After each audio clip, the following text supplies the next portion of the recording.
Anda punya pohon buah kolom yang cantik tapi buahnya sedikit?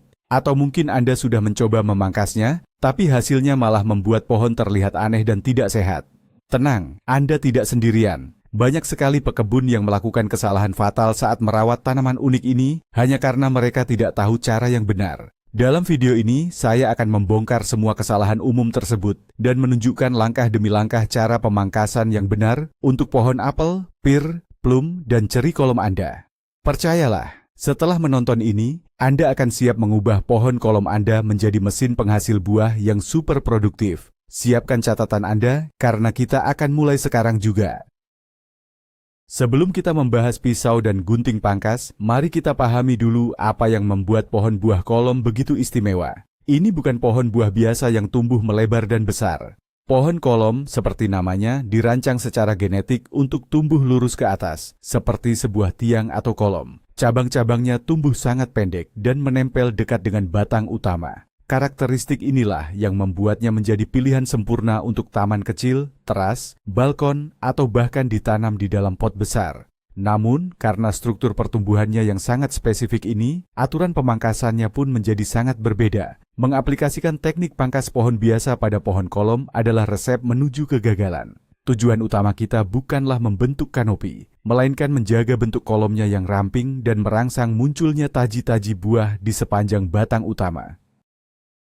Kesalahan paling fundamental dan paling sering terjadi adalah memperlakukan pohon kolom seperti pohon buah standar. Banyak orang melihat cabang samping dan berpikir, oh, ini harus dipotong habis agar semua energi terpusat ke atas. Atau sebaliknya, mereka membiarkannya tumbuh panjang dengan harapan akan menghasilkan lebih banyak buah. Kedua pendekatan ini salah besar. Pohon kolom menghasilkan buah pada cabang-cabang samping yang pendek, yang disebut taji atau spur. Jika Anda memotong semua cabang samping, Anda sama saja membuang semua potensi buah untuk tahun depan. Sebaliknya, jika Anda membiarkannya tumbuh terlalu panjang, pohon akan kehilangan bentuk kolomnya yang khas, menjadi berantakan, dan cabang-cabang tersebut akan menghabiskan energi yang seharusnya digunakan untuk memproduksi buah. Jadi, ingatlah prinsip pertama ini. Kita tidak menghilangkan cabang samping, tetapi kita mengaturnya agar tetap pendek dan produktif, menjaga siluet ramping pohon tersebut. Sekarang kita masuk ke kesalahan fatal nomor 2, yaitu memotong pucuk utama atau central leader. Ini adalah dosa terbesar dalam pemangkasan pohon kolom. Pucuk utama adalah poros kehidupan dan struktur dari pohon ini. Dialah yang bertanggung jawab untuk pertumbuhan vertikal. Ketika Anda memotongnya, Anda mengirimkan sinyal panik ke seluruh pohon. Sebagai respons, pohon akan mencoba menumbuhkan beberapa pucuk baru dari titik potong untuk menggantikan yang hilang. Hasilnya, bagian atas pohon Anda akan bercabang seperti garpu atau sapu, menghancurkan total bentuk kolom yang elegan. Pohon akan kehilangan dominasi apikalnya dan mulai tumbuh melebar ke samping. Ini tidak hanya merusak estetika, tetapi juga mengganggu keseimbangan energi dan produksi buah. Jadi, apapun yang terjadi, jangan pernah, sekali lagi, jangan pernah memotong pucuk utama pohon kolom Anda, kecuali jika memang sudah mencapai ketinggian maksimal yang tidak Anda inginkan lagi, dan itu pun tekniknya berbeda. Lalu, bagaimana jika pucuk utama sudah terlalu tinggi? Misalnya, sudah menyentuh atap teras atau Anda ingin membatasi tingginya. Disinilah teknik yang benar berperan, bukan memotongnya sembarangan. Anda perlu menunggu hingga akhir musim tanam, biasanya di akhir musim panas. Carilah tunas atau cabang kecil di dekat ketinggian yang Anda inginkan. Lakukan pemotongan tepat di atas tunas tersebut. Dengan cara ini, energi pertumbuhan ke atas akan berhenti secara lebih alami, dan tunas tersebut akan menjadi titik akhir pertumbuhan vertikal. Ini adalah cara yang terkontrol untuk menghentikan pertumbuhan ke atas tanpa menyebabkan pohon panik dan menumbuhkan banyak cabang liar di puncaknya. Metode ini menjaga struktur pohon tetap rapi dan memastikan energi dialihkan untuk pembentukan buah di bagian bawah, bukan untuk pertempuran memperebutkan siapa yang akan menjadi pucuk utama yang baru. Ini adalah pemangkasan strategis, bukan pemotongan panik. Kesalahan berikutnya adalah ketakutan untuk memangkas. Banyak pekebun pemula karena takut salah, akhirnya tidak melakukan pemangkasan sama sekali. Mereka berpikir bahwa membiarkan pohon tumbuh secara alami adalah yang terbaik. Untuk pohon kolom, ini adalah sebuah kesalahan. Tanpa pemangkasan, cabang-cabang samping akan terus memanjang dari tahun ke tahun. Awalnya mungkin tidak terlihat buruk, tetapi setelah 2 atau 3 musim, pohon Anda akan mulai terlihat seperti pohon cemara yang kurus, bukan kolom buah yang ramping. Cabang yang terlalu panjang akan menjadi berat, terutama saat berbuah, dan bisa patah. Selain itu, cabang yang panjang dan rimbun akan saling menaungi, mengurangi sirkulasi udara dan paparan sinar matahari ke bagian dalam pohon. Ini adalah kondisi ideal bagi hama dan penyakit jamur untuk berkembang biak. Pemangkasan rutin adalah kunci untuk menjaga pohon tetap sehat, produktif, dan sesuai dengan bentuk desainnya. Mari kita bahas inti dari teknik pemangkasan cabang samping yang seringkali menjadi sumber kebingungan. Aturan emasnya sederhana. Pangkas kembali setiap cabang samping hingga menyisakan hanya 2 atau 3 mata tunas dari pangkalnya yang menempel di batang utama. Mata tunas ini terlihat seperti benjolan kecil atau sisik di sepanjang cabang. Inilah cikal bakal daun, bunga, dan buah di musim berikutnya. Lakukan pemangkasan ini saat pohon dalam masa dorman, yaitu di akhir musim dingin atau awal musim semi sebelum tunas-tunas mulai membengkak. Dengan memotong cabang dan hanya menyisakan beberapa tunas, Anda memaksa pohon untuk memfokuskan energinya pada tunas-tunas yang tersisa tersebut. Hasilnya, tunas-tunas ini akan berkembang menjadi taji buah, fruiting spurs, yang pendek dan kokoh, yang akan menghasilkan bunga dan buah berkualitas tinggi di tahun-tahun mendatang. Mengidentifikasi mata tunas adalah keterampilan dasar yang harus Anda kuasai. Coba perhatikan dari dekat salah satu cabang samping pohon Anda. Anda akan melihat tonjolan-tonjolan kecil di sepanjang cabang tersebut. Itulah mata tunas. Ada 2 jenis utama, mata tunas vegetatif yang akan menjadi daun atau cabang baru, biasanya lebih kecil dan runcing. Dan ada mata tunas bunga yang akan menjadi bunga dan buah, biasanya lebih besar, bulat, dan sedikit berbulu. Saat Anda memangkas, hitung 2 atau 3 mata tunas dari titik di mana cabang itu keluar dari batang utama. Lakukan pemotongan sekitar setengah sentimeter di atas mata tunas terakhir yang Anda sisakan, dengan arah potongan sedikit miring menjauhi tunas. Ini akan mencegah air hujan menggenang di luka potongan dan menyebabkan pembusukan. Latihan akan membuat Anda semakin mahir dalam mengenali dan menghitung tunas ini dengan cepat. Kesalahan yang sering diabaikan namun berakibat fatal adalah menggunakan peralatan yang salah. Memakai gunting pangkas yang tumpul atau kotor adalah seperti melakukan operasi dengan pisau berkarat. Gunting yang tumpul tidak akan memotong dengan bersih, ia akan merobek dan meremukkan jaringan tanaman. Luka yang compang-camping seperti ini membutuhkan waktu lebih lama untuk sembuh dan menjadi pintu gerbang yang sempurna bagi infeksi bakteri dan jamur. Selain itu, jika Anda menggunakan gunting yang sama untuk memangkas tanaman yang sakit sebelumnya tanpa membersihkannya, Anda berisiko menularkan penyakit tersebut ke pohon kolom Anda yang sehat. Selalu pastikan gunting pangkas Anda tajam dan steril. Anda bisa membersihkannya dengan alkohol atau larutan pemutih yang diencerkan sebelum mulai bekerja dan di antara setiap pohon. Investasi pada alat yang baik adalah investasi untuk kesehatan jangka panjang taman Anda. Waktu pemangkasan adalah segalanya. Kesalahan umum lainnya adalah memangkas di waktu yang salah. Seperti yang telah disebutkan, pemangkasan utama untuk membentuk struktur dan merangsang taji buah pada sebagian besar pohon kolom, terutama apel dan pir, paling baik dilakukan pada akhir musim dingin atau awal musim semi saat pohon masih tertidur atau dorman. Pada saat ini, aliran getah minimal sehingga pohon tidak akan berdarah banyak dan risiko infeksi lebih rendah. Namun, ada juga yang disebut pemangkasan musim panas. Ini adalah pemangkasan ringan yang dilakukan sekitar pertengahan hingga akhir musim panas. Tujuannya bukan untuk membentuk struktur, melainkan untuk mengontrol pertumbuhan vegetatif yang berlebihan, membuang cabang-cabang baru yang tumbuh terlalu figur, dan memungkinkan lebih banyak sinar matahari mencapai buah yang sedang berkembang. Pemangkasan musim panas membantu meningkatkan warna dan rasa manis pada buah. Ada perbedaan penting dalam memangkas pohon buah pome, seperti apel dan pir, dengan pohon buah batu, seperti plum dan ceri. Apel dan pir membentuk taji buah yang akan terus produktif selama bertahun-tahun di tempat yang sama. Oleh karena itu, teknik pemangkasan dengan menyisakan 2 hingga 3 mata tunas sangat efektif untuk mereka. Tujuannya adalah membangun sistem taji yang permanen dan kuat di sepanjang batang utama. Anda akan melihat taji-taji ini menjadi lebih tebal dan keriput seiring berjalannya waktu. Ini adalah tanda yang baik. Pemangkasan tahunan akan menjaga taji-taji ini tetap produktif dan tidak terlalu ramai. Dengan merawat sistem taji ini, Anda memastikan panen yang konsisten dari tahun ke tahun dari pohon apel dan pir kolom Anda. Ini adalah tentang membangun fondasi produksi buah untuk jangka panjang. Sekarang, mari kita bicarakan tentang pohon buah batu kolom, seperti plum dan ceri. Disinilah banyak orang melakukan kesalahan dengan menerapkan teknik pangkas apel begitu saja. Plum dan ceri memiliki kebiasaan berbuah yang sedikit berbeda. Mereka cenderung berbuah pada kayu yang berumur 1 tahun. Artinya cabang yang tumbuh di musim ini akan berbuah di musim depan. Mereka juga lebih rentan terhadap penyakit serius yang disebut silver leaf, daun perak, sejenis infeksi jamur yang bisa masuk melalui luka pangkas. Penyakit ini sangat aktif di musim gugur dan musim dingin. Oleh karena itu, memangkas plum dan ceri kolom saat musim dorman di musim dingin adalah tindakan yang sangat berisiko. Anda bisa secara tidak sengaja mengundang penyakit mematikan ini masuk ke pohon Anda. Ini adalah informasi krusial yang seringkali tidak diketahui oleh pekebun pemula. Jadi, kapan waktu terbaik untuk memangkas pohon plum dan ceri kolom?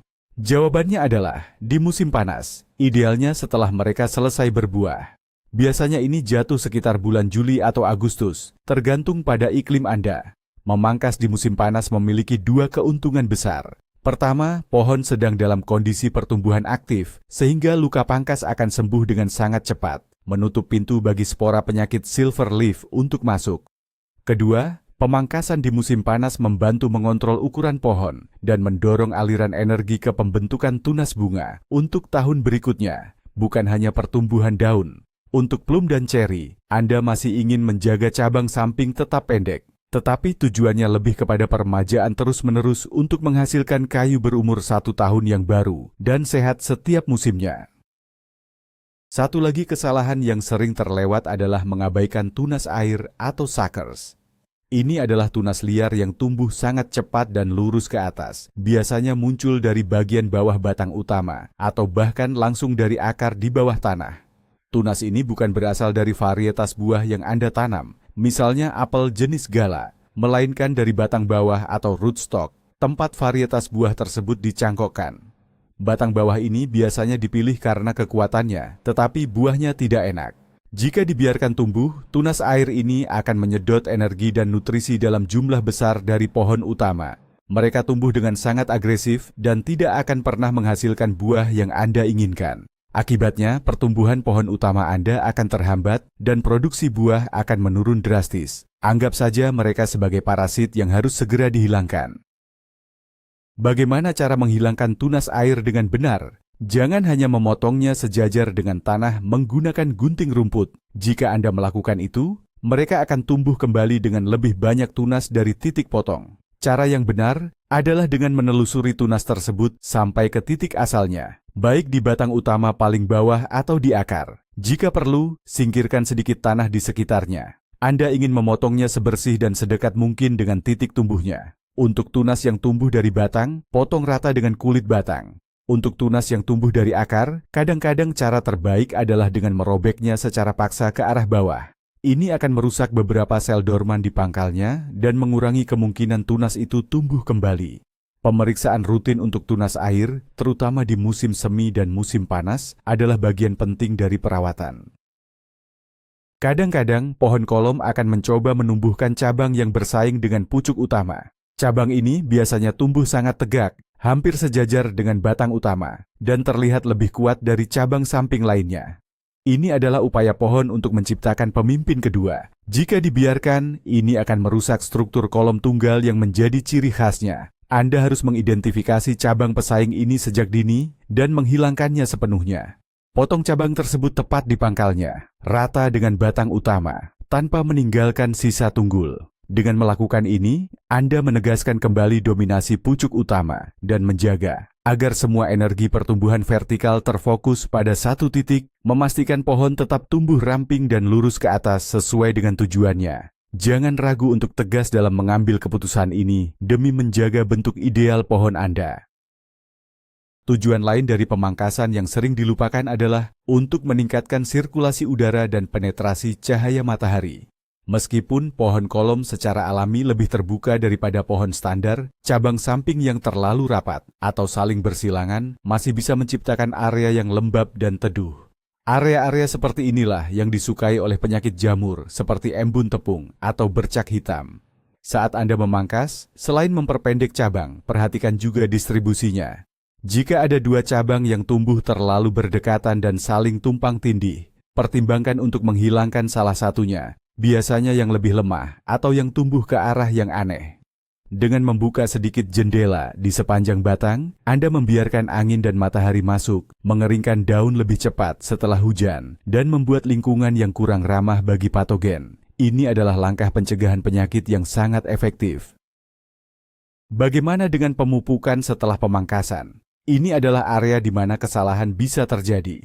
Beberapa orang berpikir bahwa setelah memangkas, pohon membutuhkan dorongan ekstra dan segera memberinya pupuk dalam dosis tinggi. Ini bisa menjadi bumerang. Pemangkasan itu sendiri, terutama pemangkasan musim dingin, sudah merupakan stimulus yang kuat bagi pohon untuk menumbuhkan vegetasi baru. Jika Anda menambahkan pupuk tinggi nitrogen pada saat yang sama, Anda akan mendapatkan ledakan pertumbuhan daun dan cabang yang sangat cepat dan lemah, seringkali dengan mengorbankan produksi bunga dan buah.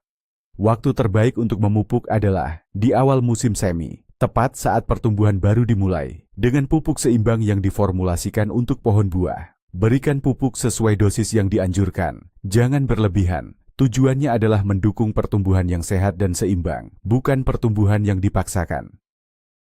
Ada perdebatan lama di kalangan pekebun. Apakah luka pangkas yang besar perlu ditutup dengan cat atau segel luka? Dulu, ini dianggap praktik standar. Namun, penelitian modern menunjukkan bahwa dalam banyak kasus, membiarkan luka mengering secara alami adalah yang terbaik.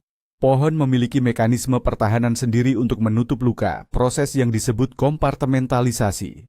Mengoleskan segel luka terkadang justru bisa memerangkap kelembaban dan spora jamur di dalam luka, menciptakan kondisi yang ideal untuk pembusukan. Pengecualian mungkin berlaku di daerah dengan prevalensi penyakit tertentu yang sangat tinggi, atau saat memotong cabang yang sangat besar, yang seharusnya jarang terjadi pada pohon kolom. Secara umum, jika Anda memangkas dengan alat yang bersih dan pada waktu yang tepat, dan membuat potongan yang rapi, Anda tidak perlu khawatir untuk menutup luka. Biarkan alam melakukan tugasnya.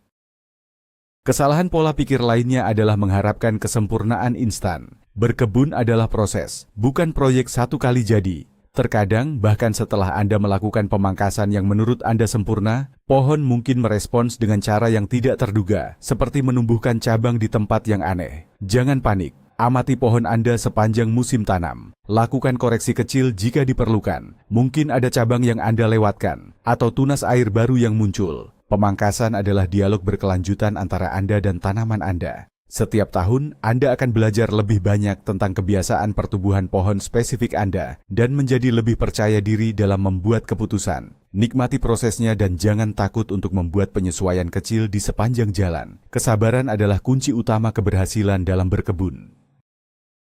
Mari kita rangkum pemangkasan untuk pohon kolom yang baru ditanam. Ini adalah tahap krusial. Seringkali, pohon kolom yang baru dibeli dari nursery sudah memiliki beberapa cabang samping yang mungkin terlalu panjang. Pada tahun pertama setelah tanam, di musim dingin pertama, jangan ragu untuk memangkas semua cabang samping tersebut kembali ke 2 atau 3 mata tunas. Ini mungkin terasa drastis, seperti Anda memotong hampir semua yang ada. Tetapi, tindakan ini sangat penting. Ini akan membangun fondasi struktur taji buah yang kuat sejak awal. Ini juga akan mendorong pohon untuk memfokuskan energinya pada pengembangan sistem akar yang kuat di rumah barunya, daripada mencoba menopang cabang yang panjang. Membangun fondasi yang benar di tahun pertama akan memberikan hasil yang berlipat ganda di tahun-tahun mendatang dalam bentuk pohon yang sehat dan produktif. Terakhir, jangan lupakan pentingnya observasi. Setiap pohon adalah individu. Meskipun aturan umum berlaku, pohon Anda mungkin memiliki kebiasaan pertumbuhan yang sedikit berbeda. Luangkan waktu secara teratur untuk hanya melihat pohon Anda. Perhatikan bagaimana ia merespons pemangkasan Anda dari musim lalu. Apakah ada area yang terlalu padat? Apakah ada cabang yang tumbuh lebih kuat dari yang lain? Di mana bunga dan buah paling banyak muncul? Dengan menjadi pengamat yang baik, Anda akan mengembangkan intuisi tentang apa yang dibutuhkan pohon Anda. Pemangkasan akan berubah dari sekadar mengikuti aturan di buku menjadi sebuah seni yang Anda praktikkan dengan pemahaman. Ini adalah bagian yang paling memuaskan dari berkebun, yaitu benar-benar terhubung dengan tanaman yang Anda rawat dan membantunya mencapai potensi penuhnya. Jadi, itulah dia, serangkaian kesalahan fatal dan cara yang benar untuk memangkas pohon buah kolom Anda. Kunci utamanya adalah mengingat bahwa mereka adalah spesialis. Jangan pernah memotong pucuk utamanya. Jaga agar cabang samping tetap pendek dengan menyisakan 2 hingga 3 mata tunas. Gunakan alat yang tajam dan bersih. Dan perhatikan waktu pemangkasan yang berbeda untuk apel dan pir dibandingkan dengan plum dan ceri. Ini mungkin tampak seperti banyak hal untuk diingat, tetapi percayalah, begitu Anda melakukannya 1 atau 2 kali, itu akan menjadi kebiasaan.